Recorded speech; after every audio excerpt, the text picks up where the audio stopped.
Hello, I am Alexia, Public Affairs Representative at LegalX.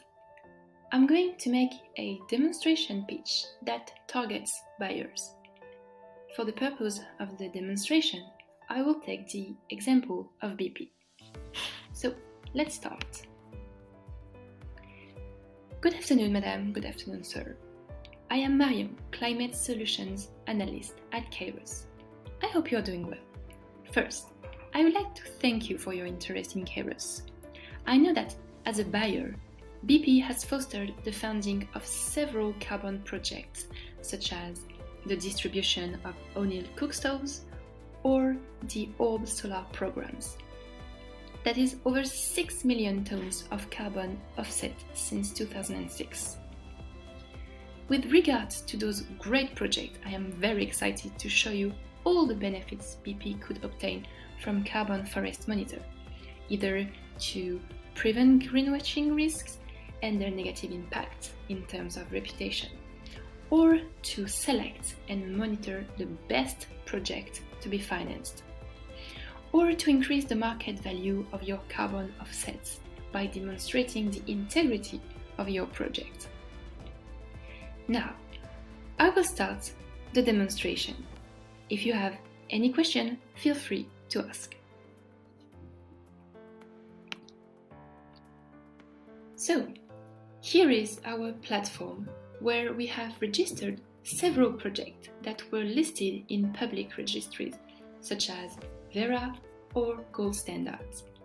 All the polygons that you can see are registered projects currently emitting carbon credits. And for the purpose of the demonstration, I will take the example of a REDD+ project, which is called Forestal Santa Maria. This project is located in the deforestation front of the Amazon forest. So as you can see, it's quite a large project, closely located to ongoing deforestation process. So this is a conservation project that aims at generating credits by avoiding deforestation and correlated emission instead of, for instance, planting trees.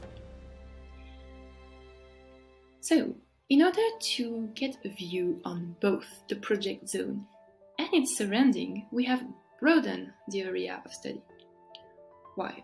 Because when you register a project in a public registry, you not only have to ensure the integrity of the project itself, but also and its area, but also to define a belt around the project.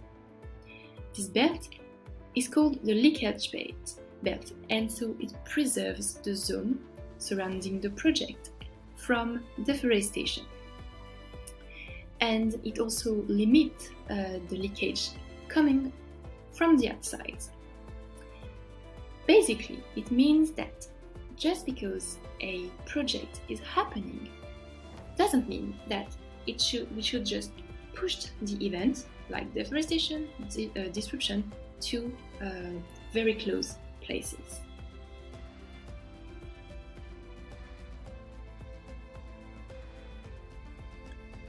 So, now you see the grid of our area of study. We use satellite data, low resolution and publicly available satellite data, which are optical and radar imagery to detect a number of data: fires, deforestation, logging, I will come back to logging in detail a bit later, and biomass. But first, let's start with fires. So, in this area, the first thing we've done is detect fire. We detect the radiant heat, which allows us to measure the burned surface based on optical imagery. So you see, there's a lot happening in this region that is currently being deforested. But we don't detect any event within the limits of the project. Those fires come from the destruction of wood and are highly connected to deforestation. let me explain. In practice, people cut trees and then they let the trees dry. During the dry season, the trees are burnt and then the free land is used for other purposes. Usually, it is for agricultural conversion with cattle growing, also plantation. So you see, there are important concentration in some places, including places where in this base map we still can't see any deforestation. But we know that once we detect fire, the deforestation will probably happen in the short term and will be detectable via other satellite data. Thus, by detecting fires, we are able to forecast upcoming deforestation that cannot be seen at first. Now, if we add another layer of data, we can detect deforestation. Based on radar data, our tool can detect cuts in forest cover with a 12-day revisit time. Thus, it is a year-round detection of new disruption. During the dry season, we use optic imagery to measure the surface that has been cleaned, and it results in those green polygons here. Now back to our example. On this base map, you see a primary forest. Yet, we have detected a cut that occurred in June 2021. So we know it has been completely cleared. Can you see now how much it is connected? First, we detect a lot of fires, and then we detect clear cuts in the same parcels that look like a primary forest in this base map, which is a bit outdated. On the more recent images, we see that they have been cleared. The good news is that we don't see deforestation inside the project boundaries. Yet, the leakage belt has obviously been impacted. And if a certain threshold is achieved, this may have a serious impact on the issuance of credit, that is, reducing or even compromising the amount of credit issued.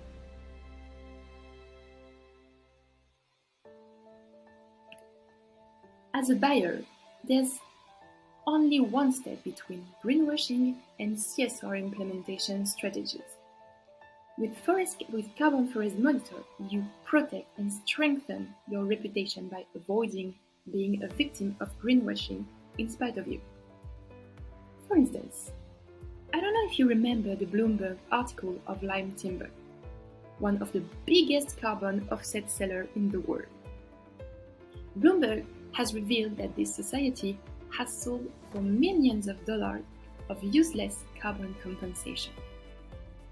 Their CEO found that their own projects were failing and damaging for the climate. With Kairos, you can avoid this kind of situation, and that can have negative impact on your reputation in terms of sustainability.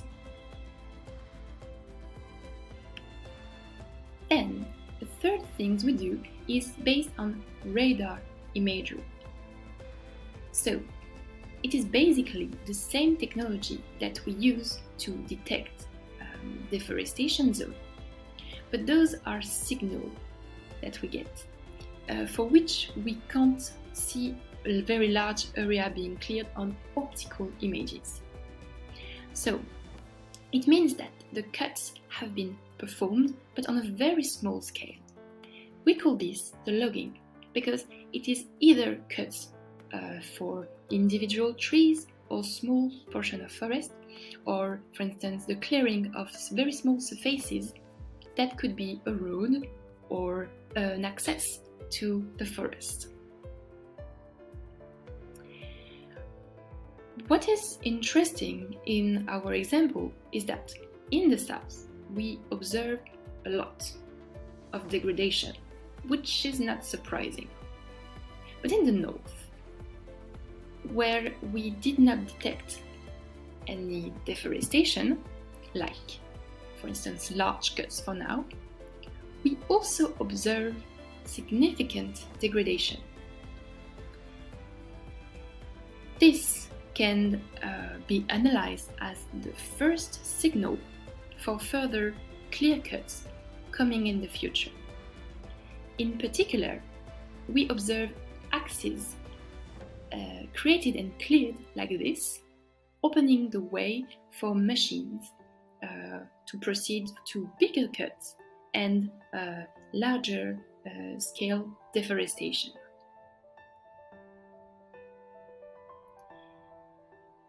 As you can see, we also observe logging activities within the project boundaries. This is related to sustainable forestry management. Let me explain. The owner of the pieces of land are producing wood for commercial purpose in a sustainable manner. They aim at protecting the area and also its diversity. So we plant trees once we cut them, etc. Yet they are facing unfair competition coming from illegal logging practices going on around the area. The objective of the Conservation Protect is to help them stay competitive, to help them to keep their sustainable model in the long run. It is interesting for us to have external measures to obtain information on what have been done, on how many trees have been cut, on the surface, and also the repartition around the area.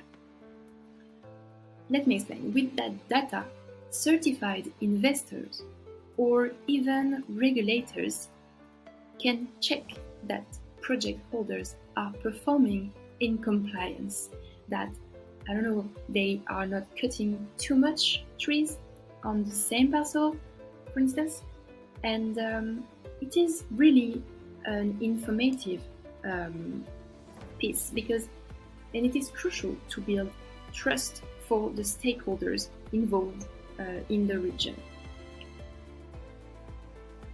In other words, with Carbon Forest Monitor, you can even monitor the integrity of the projects. And this is really important considering your clients and your investors, because it allows you to prove in a reliable way the real impact of your project on the environment. Finally, we measure biomass, that is the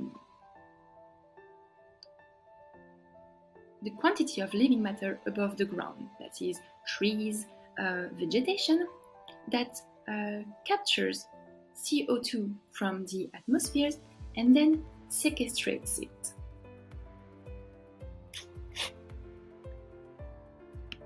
And so this gives you, in near real time, a comprehensive vision of your project and its surrounding, with the knowledge of environmental co-benefits in terms of biodiversity. So we have a different method to measure the evolution of biomass quantity and related carbon content. Here, this is again the level of our project. First, we use a satellite called SMOS, which directly measures biomass based on microwaves. It is represented with pixels, and for each pixel, which are quite big pixels, about 40 kilometers, we have the mean value of the above ground biomass. This data is then used to estimate how much carbon is stocked in this area. So here is a map of deforestation detected with our tool, and here you can see the evolution of the carbon content for that area since 2012. And so the green lights are quarterly updated measures from the SMOS satellite. Here we observe a strong decrease. Then we use a second methodology which is more precise. It is based on optic and radar imagery at a 10-meter resolution. We use it to measure tree height, which leads us to the carbon content of the project and its surroundings. And you see, it correlates quite well with the measures that we derived from the SMOS satellite. So, why do we do this? Let me explain. Thanks to the precision of satellite sources, we can analyze a small level project. Indeed, as you may know, usually carbon credit projects are very small, and this enables us to focus on the project side only and set aside the broad context that is brought by the SMOS satellite. Then we can explain the evolution based on our detection of deforestation and logging. Back to our example, half of the decrease observed since 2017 is explained by deforestation. The other half of the loss is due to smaller events. Probably logging or degradation. But we still know how much has been lost due to this event that can be under the threshold of satisfied detection.